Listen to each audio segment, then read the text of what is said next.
when you look at what Daniel Jones has meant to this team, I was asking some of the players and some of the coaches, uh, how obsessive is he? Can you give us any examples of how it is? Because JT was saying I could be in the lunch line or breakfast line. He's talking to me about something. Shane was like, "Yeah, we're probably gonna get a text, every now and then when we're after hours." So for you, what is it like as the offensive coordinator, just making sure that this guy is ready for game days?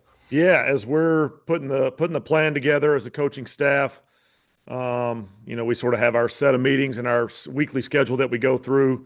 Then we produce all the information and try to get it out to the players. Daniel's usually not too far away. You can usually find him in the building. If he's not in the building, you can get a hold of him pretty quick. So as soon as we're getting maybe past plays drawn up or just ideas on the call sheet. He's able to digest them and sometimes has input, sometimes has ideas on how to improve them or how maybe they could fit our guys better or something just he's a little more comfortable with or would like better this week. So he's been great at communicating with us as a coaching staff, really throughout the week, right? So this time of the week, for an upcoming opponent, we're putting together different parts of the game plan, but all week, we're practicing plays, we're walk-throughing plays, we're watching the tape. There's a lot of opportunities to take a play and make it a little bit better or refine it or change a detail here or there. And sometimes those have a big outcome in the game, and it's just a very small detail. And Daniel has a great perspective on that, and you love when your quarterback has that perspective and has that interest in putting himself and his teammates in the best possible chance to have success. So Daniel's been great working through all that stuff, and sure he'll keep doing it, doing a good job right now. So JJ. Jim Bob, it's probably impossible to have a game where you don't give up any pressures. But for Daniel, his ability to avoid sacks on those plays, just what does that do for the offense to avoid those kind of negative drive killing plays? yeah, you're right. I mean, in this league, the defensive line, the defensive pass rush is so valuable to NFL defenses and something we spend a lot of time offensively thinking about how best to protect, and our guys up front take such great pride in it. But gosh, these defensive linemen are something else in this league. You're going to have a little bit from time to time. We just talked about some of the scheme stuff. We love drawing all these plays up as coaches, but every now and then it is not open, man. We drew up a play and they played a better coverage than our play, and we just don't have much for the quarterback. For him to be able to maybe take off running and get a first down, or maybe it was there, but there was a little something in the pocket and he had to move. For a quarterback to turn an occasional 3rd and 5 or 3rd and 8 into a first down is pretty valuable in this league because they are difficult. Converting those 3rd downs are difficult. So it's been good to see him make a couple of those plays. It's been valuable for us, and we'll keep pushing to draw up good 3rd down plays so they can maybe he can have a little better shot on time, and we'll keep fighting and all that good stuff. But yeah, it's been really valuable. Different subject, but you obviously were with Stafford for a decent chunk of time in Detroit. I've heard him referred to as like your favorite quarterback's favorite quarterback. What about him just has made him such a successful quarterback in the NFL for so long? Yeah, I was lucky enough to be around him for 5 years, I believe. When I first got there, he was I guess we all were a little bit younger back then, but he was a little bit younger, and I think he was known as a gunslinger. But spending about 5 minutes with him in the meeting room, you can figure out he's really intelligent, really cerebral. He loves football, loves the game, and that's a pretty good combo. He's pretty talented as well. I think that goes without saying. But it's a great combo for a quarterback to sort of have. I think you said it right. Certain quarterbacks like watching certain guys, and Stafford's always been a favorite of everybody to watch on TV. Plays good ball, still playing good ball. Got a little more gray in his beard than he used to, but he's still ripping the ball around every time they show up on crossover tape. See some pretty impressive throws, and he sure does appear to have mastery of that offense, and he's able to direct his guys where he needs to. He's fun to watch. We're hoping to have more fun watching him every week, but this week for us Colts fans and coaches and players, But obviously a very, very highly respected player in this league, and somebody love to watch him play. Joel. Jim Bob, it feels like for a while now in the NFL, we've talked a lot about quarterbacks making plays off schedule. What can they do when the play breaks down, that kind of thing. And obviously that's important, but have we lost something a little bit in talking about guys who make plays on schedule and can work within the offense and take advantage of what the offense has for them? Ideally, perfect world, you'd love to do both. That would be the ideal. I think you know we try so hard as a coaching staff, and it's just an overall offensive unit to put our players in a great spot to have success out there. And we're drawing all these plays up, and we think we have a great reason why it's going to work. Sometimes it does, sometimes it doesn't. When it does, you really want the quarterback to take advantage of that thing and get the ball out where he needs to on time, and let our guys go play within that system. And that's when the ball gets distributed and everybody's getting their touches. And, the ball's out pretty quick because probably one of the early reads was open because the scheme was maybe good on that particular rep. But there's going to be times when that's not the case, whether it's a better defensive scheme call by the opposing defensive coordinator or just great coverage or a great pass rush or any of those things. And that's when the off-schedule stuff takes over. So both those opportunities exist, for all NFL quarterbacks.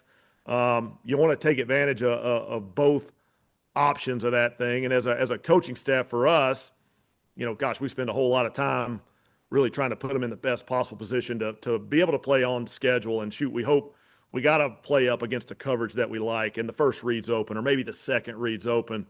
But that's not always reality. So both have value.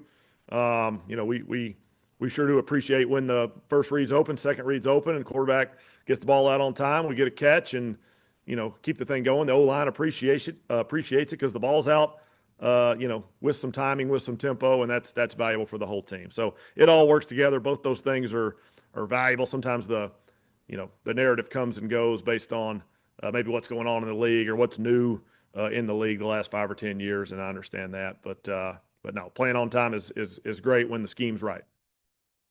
We have time for a few more, Steven. Hey, Jim Bob, watching Pitt the last couple of weeks versus the way he was able to move last year because of that injury, he looks like a different guy. With your perspective, how much can you, I guess, how much can you share with us, and just kind of how he just looks different, I guess, from what we're seeing right now versus his limitations last year. Was he pretty limited? Yeah, he's running around playing good football right now, isn't he? I'll leave any details of his last year. We talked about it a bunch. Pitt's so tough and gutty. He's not going to talk about all that stuff too much. But yeah, he fights through stuff, and a lot of our guys fight through a ton of stuff. But Pitt has fought through different things in his career, and I think right now he's out there running around playing good ball and getting the ball in his hands. And quite frankly, I don't know if it's been celebrated enough. I hadn't read enough of the articles or whatever. But Pitt is blocking his tail off. I mean, there's a lot of safeties down in the run game, and here comes number 11 to block them.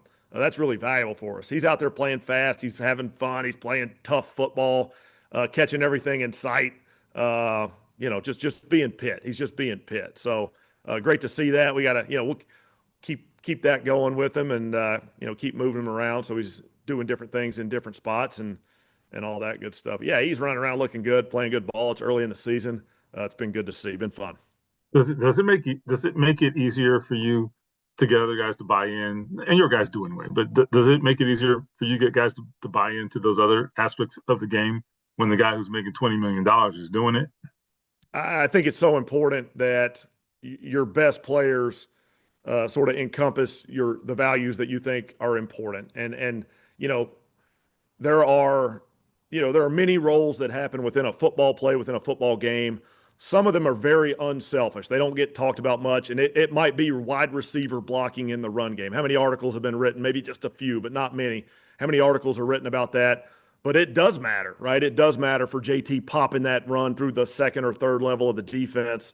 It's something we really value as a team, as an offense. If I'm a young receiver and I see Michael Pittman blocking, I can't not block. How could I not block? And I think it's good for the whole offense when, we try as a coaching staff to celebrate those unselfish decisions and movements and sort of actions that our guys do. So yeah, the veterans set the tone of the whole thing around here. And when the vets go about their business the right way, and we're so lucky to have a great group of veterans that do that day in, day out, they just attack every day. It sets the culture, and then the young guys, they have no choice but to follow. They don't know any better. What do we do around here? We block safeties in the run game. We're receivers. That's what those guys do. We got a really good group of guys doing that. And Pittman just really had a nice week last week of playing good football. Thanks. Kevin. Hey, Jim Bob. JT's numbers in the second half are pretty eye-popping here this season. What do you point to for that? He just is relentless going about his business carrying the football. There are going to be certain games where whether or not you have a certain plan going in and the defense makes an adjustment and you have to readjust sort of your run game plan, or just maybe different aspects of the offense are working a little bit and it loosens up some of those run looks. I think sometimes that factors into maybe a run feeling a little bit different in the first quarter than the third or the fourth. But JT keeps coming. JT gets stronger as the game goes on. I think he's out there running hard, whether it's the first quarter, the fourth quarter. Anytime he's out there able to play, he's out there playing hard, and our guys up front are blocking hard. And whether it's first half or second half, look to keep giving him those opportunities. And he's certainly made the most of them. Been fun to watch him run and hit a couple of those things, and make some of those moves in space and be able to celebrate some touchdowns. And then depending on obviously Alex's status for the week, you might need more from AD. I know the snaps haven't been maybe a huge number for him, but you guys have targeted him a good amount when he's on the field. What have you liked from him so far? Yeah, I think when AD's number is called, AD's going to be ready for the action. And whether or not that's the case for how many snaps each week is always a little bit different story. But I've kind of sat in this chair at this table about 10 different times and said, I am betting on AD Mitchell. So if AD's called to play a very large role in a game plan one week, I'm betting on success for him. And he's a young player. He's learning. It's probably not going to be a perfect game. We'll have some plus grades and some minus grades on our coaching sheet, but AD's really coming along as a young receiver. We're excited about him. Look for him to attack his role each week and try to make the most of it. And if the role is bigger, then make the most of a bigger role. If the role is smaller, make the most of what your role is. That's what we all got to do on this offense, on this team, to be a part of a good Colts team. So AD's going about his business the right way.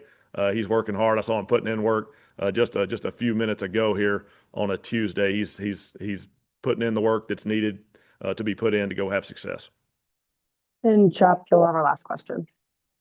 Yeah, KB kind of got mine, but I guess the thing is, in year two, is he better equipped for a heavier role, whatever that is, just because it's year two and he's been through whatever he's been through?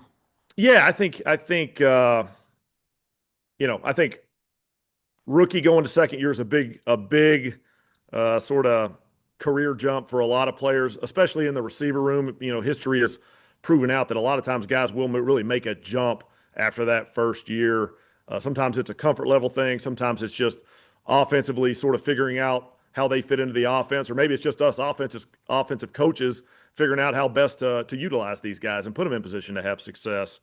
I think he's learned a lot over his first year and a half in the NFL. Like I said, I think the future's bright for him. He's got to go put in the work and go earn that bright future, go earn that success. But I see him doing it. I see him working the right way.